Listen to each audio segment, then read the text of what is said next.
Bienvenidos a Venezuela al Día, el noticiero que conecta con la realidad de los venezolanos donde quiera que estén. Estos son nuestros titulares. No fue María Corina Machado, sino Dinora Figuera, expresidenta de la Asamblea Nacional, la que llegó a Caracas como interlocutora de Estados Unidos para la transición del poder. Les contamos detalles de este movimiento sorpresa. El anuncio de nuevos límites para comprar dólares en la banca venezolana reaviva el fantasma de Cadivi. Censurados en silencio. Así sobreviven los venezolanos a los bloqueos de Internet.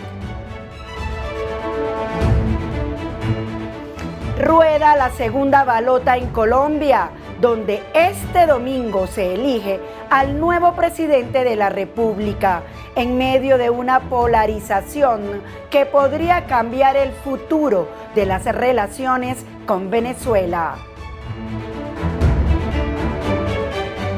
Se revela el misterio del vampiro de Galipán, un médico que convertía cadáveres en momias con una fórmula secreta.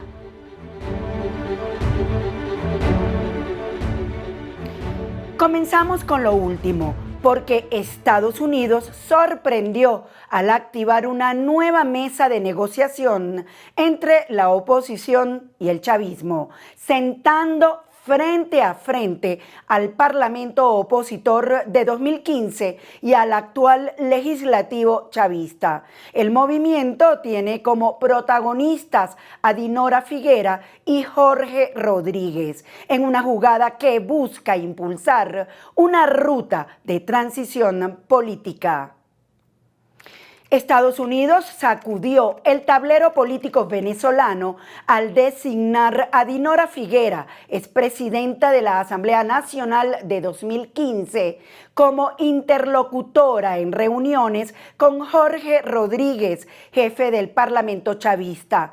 El movimiento tomó por sorpresa a varios sectores y analistas que ven en esta decisión un cambio en la estrategia de negociación, al dejar en segundo plano a María Corina Machado, hasta ahora la principal referente opositora para una eventual transición. Figuera aterrizó en Caracas y participó en el primer encuentro entre el Parlamento opositor de 2015 y el actual legislativo chavista, en una mesa que busca abordar la reconstrucción institucional, garantías electorales y condiciones para la participación política. Horas después, el Departamento de Estado informó que la agenda incluye 3 puntos clave: fortalecer el Consejo Nacional Electoral, restablecer garantías duraderas para la participación política y recuperar libertades cívicas para el debate público. Washington presenta este encuentro como el primer paso de un proceso de transición con cronogramas y metas concretas para avanzar hacia una sociedad venezolana libre y abierta. Durante años, la censura en Venezuela estuvo asociada al cierre de medios de comunicación. Hoy esa batalla se libra en Internet. Decenas de portales han sido bloqueados y los venezolanos dependen de herramientas alternativas para acceder a información independiente. Sara Malaver nos cuenta cómo se sobrevive a la censura. Imagine una escena cotidiana. Alguien recibe por WhatsApp un enlace con una noticia importante. Puede ser una investigación periodística, una denuncia, un reportaje, un análisis político. La persona toca la pantalla esperando leer la información, pero la página no abre. Intenta nuevamente. Nada. Reinicia el navegador. Nada. Piensa que el teléfono está fallando, piensa que el internet está lento, piensa que la señal está mala. Lo que muchas veces no sabe es que esa página puede estar bloqueada. No aparece ningún aviso, no existe un mensaje que diga que el acceso fue restringido, simplemente no carga. Y eso hace que muchas personas ni siquiera sean conscientes de que están frente a un acto de censura. ¿Qué pasa cuando para leer una noticia necesita aprender a esquivar la censura? La censura se respira en Venezuela. Hace 19 años el país vio como RCTV salía del aire. Para muchos eso fue uno de los momentos más simbólicos en la transformación del ecosistema informativo venezolano. Pero mientras la atención estaba puesta en la televisión, otra historia comenzaba a desarrollarse de manera mucho más silenciosa. Una historia que no ocurría en las pantallas de televisión, sino en internet. Hoy millones de venezolanos se informan principalmente a través de medios digitales. Sin embargo, acceder a esas noticias tampoco siempre es sencillo, porque en Venezuela la censura no desapareció, cambió de lugar. Según organizaciones que monitorean la libertad digital en Venezuela, decenas de medios de comunicación han enfrentado bloqueos parciales o permanentes durante los últimos años. Pero esto no ocurrió de un día para otro, y pocas personas han seguido esa evolución tan de cerca como Andrés Azpurua. Azpurua es ingeniero, activista por los derechos digitales y fundador de Noticias Sin Filtro, una plataforma creada para ayudar a los venezolanos a acceder a medios bloqueados. Durante más de una década ha documentado cómo funcionan los mecanismos de censura en Internet y cómo han ido expandiéndose en Venezuela. Su trabajo comenzó intentando responder una pregunta técnica: ¿por qué algunas páginas dejaban de abrir? Pero con el tiempo entendió que detrás de cada bloqueo había algo más profundo, una limitación al derecho de las personas a informarse. Bueno, yo no soy periodista, mi formación es como ingeniero, pero he trabajado desde hace muchos años este tema de la censura en Internet como un problema de derechos humanos, como una violación de los derechos humanos, derecho a la libertad de información, a la libertad de expresión, a la libertad de prensa, también libertad de asociación y muchos otros derechos que se ven afectados por la censura en Internet. Pero lo que tú dices de la censura contra la prensa es muy importante, porque eso es lo que hace que el Internet sea tan importante para informarse en Venezuela. En Colombia o en otros países de la región, tú pones la televisión, prendes la radio o compras en el kiosco un periódico en papel y bueno, te puedes informar según el periódico o el medio en el que tú confíes más, el que consideres que se pega más a lo que tú crees o incluso idealmente varios de ellos para tener una visión más amplia. Durante mucho tiempo los bloqueos estuvieron relacionados principalmente con páginas que publicaban el precio paralelo del dólar durante la época del control cambiario. Después comenzaron a aparecer restricciones contra portales críticos al poder. Más adelante llegaron los bloqueos a medios de comunicación completos. Y según explica Azpurua, los momentos de mayor tensión política suelen coincidir con los mayores avances de la censura digital. Hubo varios hitos que fueron como momentos importantes para el avance de este ecosistema de censura que es pervasivo, que es extenso, que abarca prácticamente todas las interacciones de los usuarios de Internet en Venezuela, por lo menos muchas de las más importantes. Momentos específicos donde la tensión política o la inestabilidad política hacían que el gobierno sintiera que necesitaba controlar mucho más la narrativa. Inicialmente la censura en Internet en Venezuela estaba mucho más enfocada a cosas como el precio del dólar. Por muchos años el gran tema con la censura en Internet y los bloqueos eran principalmente que se publicaran ciertas páginas web el precio del mercado negro del dólar, porque había un control de cambio. ¿Qué pasa? Con el pase del tiempo empezaron a bloquear también contenidos que son más de crítica política directamente, páginas con contenido noticioso pero que eran muy frontales con su crítica política hacia el gobierno, y eventualmente empezó mucho más fuerte con la censura hacia los medios de comunicación, inclusive algunos de los más establecidos, los periódicos de más larga data. Mientras muchos países todavía conservan ecosistemas informativos relativamente amplios, Venezuela fue perdiendo espacios tradicionales para informarse. Periódicos dejaron de circular, emisoras fueron cerradas, canales desaparecieron. Otros medios migraron al entorno digital, y cuando Internet se convirtió en el principal refugio informativo de millones de venezolanos, también empezó a ser objeto de restricciones. En Colombia o en otros países de la región, tú pones la televisión, prendes la radio o compras en el kiosco un periódico en papel y bueno, te puedes informar según el periódico o el medio en el que tú confíes más, el que consideres que se pega más a lo que tú crees o incluso idealmente varios de ellos para tener una visión más amplia. En Venezuela eso no pasa. En Venezuela, si tú quieres comprar un papel periódico, eso es casi imposible. Los principales periódicos dejaron de imprimir papel hace muchísimos años porque el gobierno no les permitía imprimir. No les permite tener acceso a papel prensa.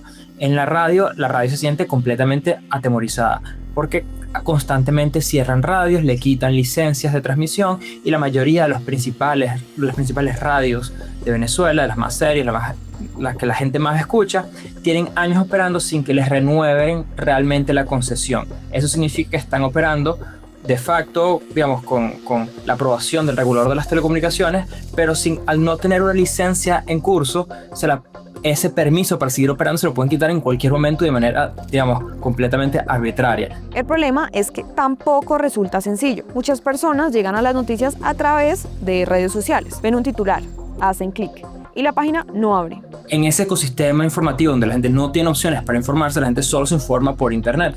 Y ahí es la importancia de meterse en las páginas web de los medios de comunicación. Como esos medios están bloqueados, mucha gente se informa a través de las redes sociales. Pero entonces ahí dependes de qué es lo que el algoritmo decide mostrarte en un momento en particular.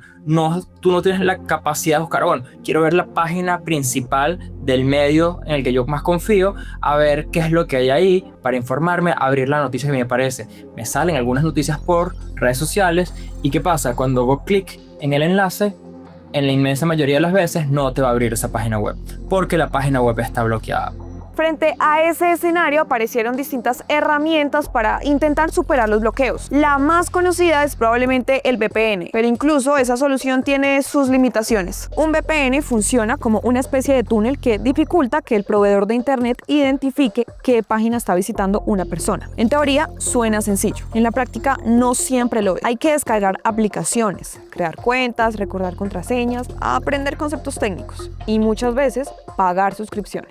Es un fastidio, es genuinamente un fastidio. Si tú no tienes el VPN prendido de antemano y tú quieres abrir una noticia, imagínate que te manden un enlace por WhatsApp, lo abres, no te carga, tengo que prender el VPN. Entonces, bueno, buscas la aplicación del VPN que a lo mejor no la has abierto en mucho tiempo, la prendes el VPN, pero si no habías iniciado sesión o si la sesión se cerró, tienes que acordarte tu contraseña, iniciar sesión, prender el VPN, volver al navegador. Es mucho trabajo que mucha gente no va a hacer. O sea, la gente quiere informarse, se reconocen que están subinformados, pero eso no significa que estén dispuestos a brincar todos los aros del fuego que les ponga el gobierno para poder leer una noticia. Noticias sin filtro busca utilizar la tecnología de los VPN de una manera completamente distinta. No es un VPN convencional, es un lector de noticias. Es una aplicación que tú abres para leer las noticias. Cuando tú la abres, lo primero que te muestra son los artículos más recientes de los principales medios independientes del país. Eso resume el problema completo. La mayoría de los ciudadanos no quiere convertirse en experta en tecnología. Simplemente quiere leer una noticia y precisamente de esa necesidad nació Noticias sin filtro. La iniciativa comenzó como una respuesta a una realidad cada vez más común. Medios bloqueados y ciudadanos que no sabían cómo acceder a ellos. La idea era sencilla. Si la censura se estaba volviendo más sofisticada, el acceso a la información debía volverse más fácil. La censura en internet y recabar esas evidencias como se recaban las evidencias de otras violaciones a los derechos humanos. Entonces, bueno, entre la vigilancia, la censura, la intimidación, ciberataques del Estado contra disidentes, organizaciones de sociedad civil y periodistas, hace falta como ayudar a proteger a la sociedad civil y documentar esas violaciones de los derechos humanos. Con el tiempo nos dimos cuenta que hacía falta hacer más que eso. Hacía falta ayudar a superar esas barreras directamente con Noticias sin filtro, que como te dije, estamos lanzándolo a semanas de la elección presidencial 2024, cuando sabíamos que estábamos a punto de ver una ola de censura, como en efecto pasó, y nuestro trabajo se hizo extremadamente relevante y extremadamente visible después de esa elección. La solución que desarrolló su equipo fue distinta. En lugar de pedirle a la gente que aprendiera cómo funciona un VPN, decidieron esconder toda esa complejidad detrás de una experiencia mucho más simple. Una aplicación para leer noticias, nada más. Pero la ventaja de esto es que es una aplicación para leer noticias que funciona de una, no hay que registrarse, no te vamos a pedir ni tu correo, ni tu número, ni tu nombre porque no existen los usuarios. Es una cosa que simplemente te la bajas y cuando la abres ya puedes leer las noticias. Cuando la aplicación se abre, aparecen contenidos de múltiples medios independientes venezolanos. El sistema utiliza tecnología para superar bloqueos, pero el usuario prácticamente no tiene que interactuar con ella. La noticia simplemente carga, y eso cambia completamente la experiencia. La aplicación fue lanzada pocas semanas antes de las elecciones presidenciales de 2024. La fecha tampoco fue casualidad. Los monitoreos independientes advertían que podía producirse una nueva ola de censura digital, y eso fue exactamente lo que ocurrió. Uno de esos fue en 2024, durante las elecciones presidenciales, que, bueno, no solamente durante la campaña, que fue un avance grandísimo de la censura en Internet, pero también después del resultado electoral que fue anunciado por las autoridades, que fue desconocido por la mayoría de los países y por la mayoría de la población venezolana, la censura ahí fue aún más grande, y es donde empezamos a ver, por ejemplo, el bloqueo permanente a X. Ese bloqueo sigue hasta ahora, y es una muestra de cómo no solamente es el ecosistema de medios independientes del país, pero también las plataformas que la gente usa día a día. La fecha tampoco fue casualidad. Los monitoreos independientes advertían que podía producirse una nueva ola de censura digital, y eso fue exactamente lo que ocurrió. Mientras su trabajo ganaba visibilidad, también aumentaba la presión. Su organización documentaba bloqueos a medios, plataformas digitales y páginas relacionadas con la difusión de resultados electorales. Sus informes comenzaron a ser mencionados públicamente por figuras del poder. Poco a poco, las señales empezaron a acumularse. Un resultado, y la gente no se lo estaba creyendo. Entonces, ahí empezaron a pasar como cosas más raras alrededor de la casa donde yo estoy registrado que vivo, donde yo estuve, viví casi toda mi vida. Cosas que empezaron a ser señales. Mira, se está mencionando mi trabajo directamente en televisión, directamente entre militares, directamente en el programa de televisión de Nicolás Maduro. Aquí, ¿sabes? Se están como acumulando muchas señales, y me habían anulado el pasaporte. Eso también estaba la ola de pasaportes anulados a periodistas y defensores de derechos humanos, que, bueno, tenía una intención muy clara de, por un lado, intimidación, y por otro lado, impedir que pudiéramos salir del país. Al sentirnos atrapados, la gente se ve obligada a moderar mucho más lo que dice, porque no tienes la opción de, si crees que te van a detener, porque en ese momento estaban deteniendo a las personas que hacían este tipo de cosas a una velocidad y una magnitud impresionante. Después vino otro gol, la anulación de su pasaporte, una situación que también denunciaron periodistas y defensores de derechos humanos durante ese periodo. Finalmente tomó la decisión de abandonar Venezuela. Terminó instalándose en España. La paradoja es difícil de ignorar. El hombre que dedicó años a documentar la censura terminó convirtiéndose en una de las personas afectadas por el mismo sistema que estudiaba. Pero esta historia no termina en Andrés Aspurua, tampoco termina en Noticias sin filtro, porque en realidad esa es una historia sobre millones de personas que siguen buscando maneras de informarse, personas que intentan entender qué ocurre en su país, personas que se niegan a depender únicamente de lo que un algoritmo decide mostrarles. Lo mismo ocurre en otros lugares del mundo, en Irán, en Birmania, en Rusia, en distintos países donde el acceso a Internet se convierte en un terreno de disputa política. Las herramientas cambian, las tecnologías evolucionan, los métodos de censura también, pero la necesidad sigue siendo exactamente la misma, la necesidad de acceder a información. En los países donde la gente no confía en el Internet, porque sabe que cualquier cosa puede ser bloqueada, cualquier cosa puede ser censurada, el Internet puede desaparecer en cualquier momento, en esos países el potencial económico o el potencial de desarrollo social que trae el Internet se desperdicia, porque la gente no invierte, la gente no aprovecha el Internet, la gente no construye una vida que sabe que puede aprovechar el Internet. Por el contrario, en los países donde el Internet se puede disfrutar de manera libre, donde más bien el Estado incentiva el acceso universal a Internet a precios accesibles de una calidad suficiente, las economías mejoran, las personas aprovechan ese Internet para educarse, sí, también para entretenerse, para divertirse, pero también para formarse, para trabajar, para educarse. Y bueno, eso tiene un beneficio para todos. Hace años la censura consistía en apagar una señal de televisión.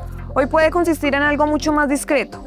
Una página que no carga, un enlace que nunca abre, un medio que desaparece de los resultados. La diferencia es que ahora la censura puede ocurrir en silencio. Y precisamente por eso resulta mucho más difícil verla. Pero sigue estando ahí. Durante más de una década, comprar dólares en Venezuela estuvo sujeto a controles y cupos, por lo que la aparición de nuevos límites para adquirir divisas a través de la banca ha vuelto a encender las alarmas en medio de una devaluación del bolívar imparable. Los límites reportados comenzaron a hacerse visibles en plataformas y canales de atención de distintas entidades financieras desde el pasado 15 de junio. Según la información difundida por los bancos, las personas naturales podrán adquirir hasta $500 por semana, con un máximo de $1,000 al mes y un tope acumulado de $12,000 al año a través de los mecanismos de compra de divisas disponibles en la banca nacional. La medida se aplica a las operaciones realizadas mediante las mesas de cambio y otros mecanismos autorizados dentro del sistema financiero. De esta forma, las compras de divisas realizadas por personas naturales quedan sujetas a montos máximos establecidos para cada periodo, lo que limita la cantidad de dólares que pueden adquirirse por los canales formales de la banca. Hasta ahora, las autoridades no han publicado una explicación detallada sobre los criterios utilizados para fijar estos montos, ni sobre el tiempo que permanecerán vigentes. Mientras tanto, los límites continúan reflejándose en distintas instituciones financieras del país y forman parte de las condiciones establecidas para la compra de divisas a través de la banca. Más de 41 millones de colombianos están habilitados para votar este domingo en una segunda vuelta presidencial que mantiene en vilo al país. Una elección que no solo definirá quién ocupará la Casa de Nariño durante los próximos 4 años, sino que también podría tener repercusiones directas sobre Venezuela. La contienda enfrenta dos visiones completamente distintas. Por un lado, Abelardo de la Espriella, identificado con la derecha y con una línea de cercanía a Donald Trump, Javier Milei y Nayib Bukele. Por el otro, Iván Cepeda, referente de la izquierda colombiana y partidario de una política exterior más autónoma y menos dependiente de Washington. Aunque ambos han hablado de Venezuela durante la campaña, sus visiones son muy diferentes. De la Espriella ha dejado claro que cualquier relación con Caracas estaría supeditada a la política de Estados Unidos.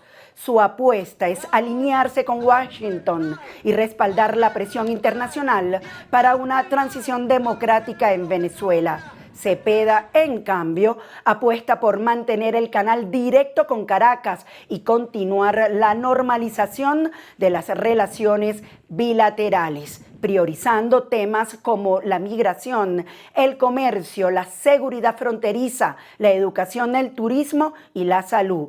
Pero más allá de las diferencias ideológicas, el nuevo presidente tendrá que enfrentar temas clave: el futuro de los más de 2.000 kilómetros de frontera, el combate contra el narcotráfico, la presencia de grupos armados, el intercambio comercial y el papel de los Estados Unidos en la reconstrucción económica de Venezuela. La gran incógnita es si Colombia se convertirá en un aliado de la estrategia de Washington hacia Caracas o si mantendrá una relación directa con el gobierno venezolano. Lo que está claro es que el resultado de este domingo no solo se sentirá en Bogotá, también podría marcar el rumbo de las relaciones entre dos países que comparten historia, economía, migración y una de las fronteras más estratégicas de América Latina.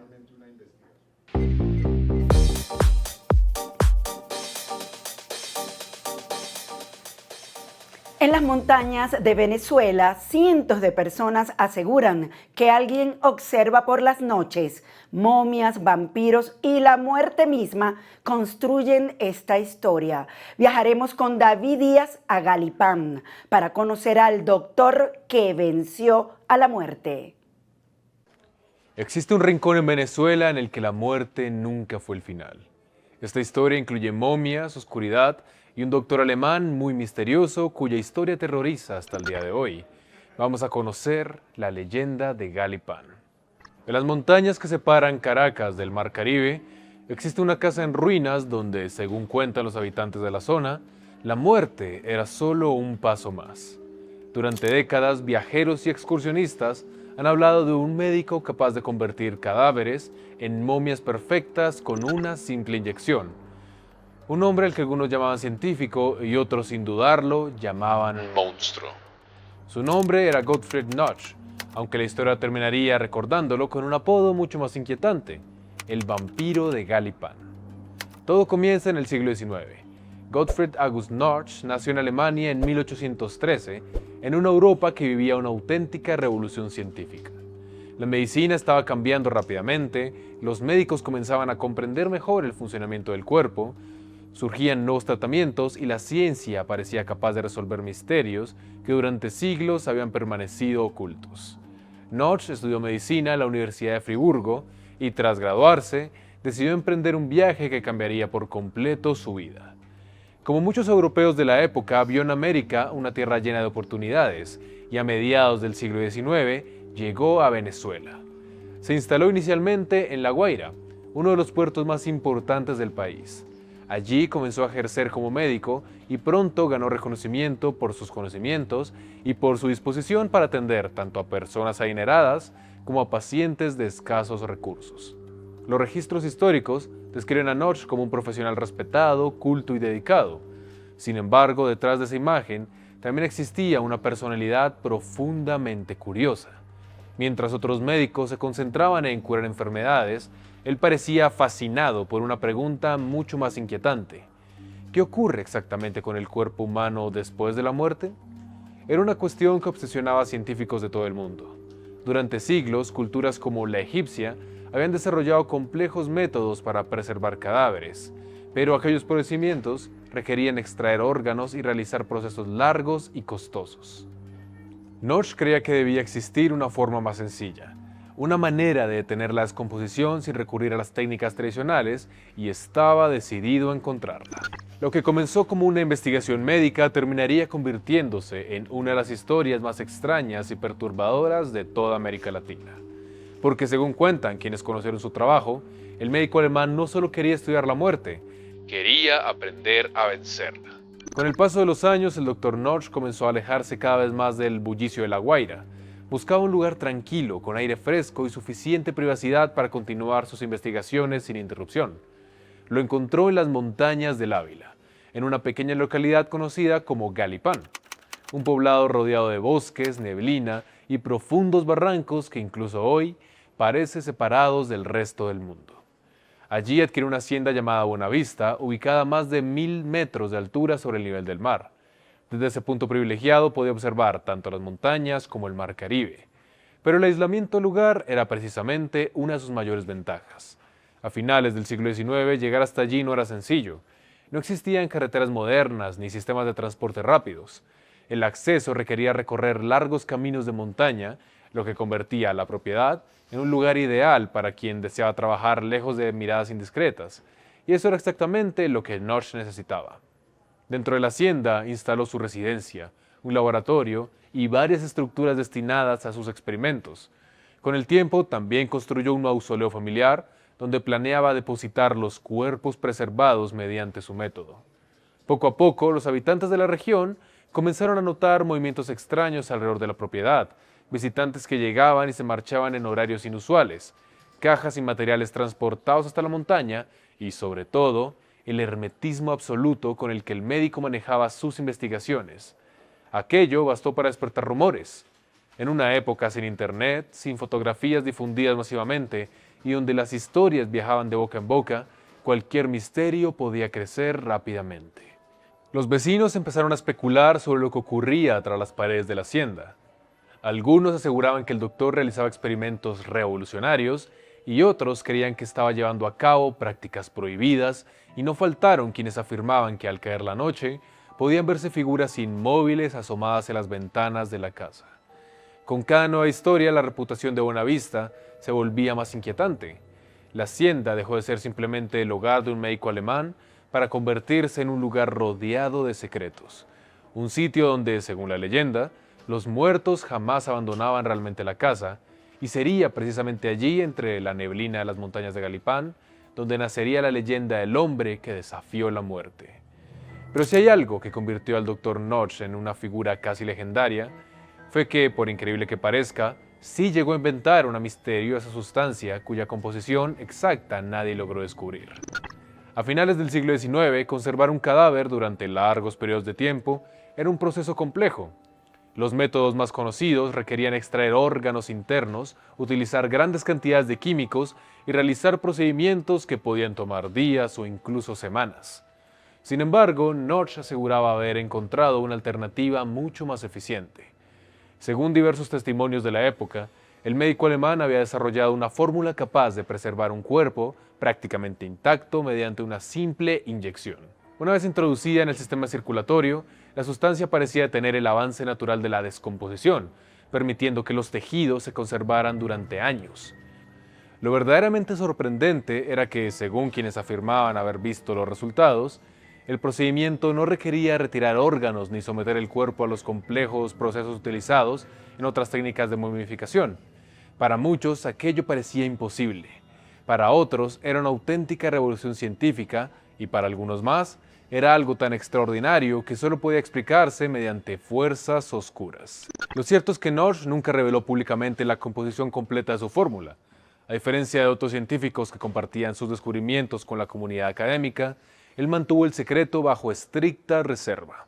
Quizás quería proteger años de investigación, quizás temía que alguien robara su trabajo, o solo quizás sabía que sus experimentos generarían demasiada controversia. Nadie lo sabe con certeza. Lo que sí sabemos es que el misterio comenzó a crecer conforme aumentaban los relatos sobre los cuerpos preservados en su hacienda. Visitantes aseguraban haber visto cadáveres que parecían desafiar el paso del tiempo. Algunos describían rostros reconocibles décadas después de la muerte. Otros hablaban de cuerpos que conservaban gran parte de su apariencia original, como si simplemente estuviesen dormidos. Estas historias comenzaron a circular por toda Venezuela y rápidamente alimentaron la fama del médico alemán, porque una cosa era escuchar sobre un hombre que estudiaba la muerte y otra muy distinta era escuchar sobre alguien que parecía haber encontrado la forma de detener sus efectos.